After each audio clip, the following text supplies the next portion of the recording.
உங்களோட வாழ்க்கையில் நடக்காத விஷயம், கிடைக்காத விஷயம் நினச்சி கவலைப்பட்டுட்டு இருந்தீங்கன்னா இப்போவே சேஞ்ச் பண்ணிக்கோங்க. உலகத்திலேயே கடவுளை விட அதிகமான சக்தி மனுஷனுக்கு இருக்கு.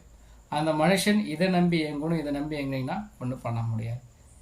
எப்பவுமே உங்களுடைய வேண்டுதல், உங்களுக்கு ஒரு விஷயம் கிடச்சிருக்குன்னு நம்பிக்கையோடு வேண்டுங்க. இதுக்கு சில மெத்தட்ஸ் இருக்குது. நான் பர்சனலாக யூஸ் பண்ண விஷயங்கள்.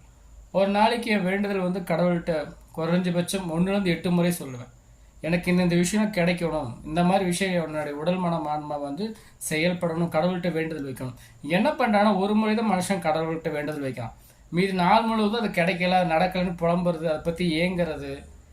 மனுஷன் நீங்கள் மனசு வச்சிங்கன்னா அதுக்குரிய சரியான நேரம் இருந்துச்சுன்னா கண்டிப்பாக உங்கள் வேண்டுதல் அதிகரிக்க போகும்போது வரும். வேண்டுதல் உடனே பூஜை செய்யப்படும் கிடையாது. உங்களுடைய ப்ரேயர்ஸை ஒரு நாளைக்கு 8 டைம்ஸ் கரெக்டாக வைங்க. நிச்சயமாக அந்த விஷயம் உங்களை தேடி வரும். இது ப்ரூஃப் நிறையா இருக்குது. நான் போக சொல்கிறேன். தேங்க்யூ.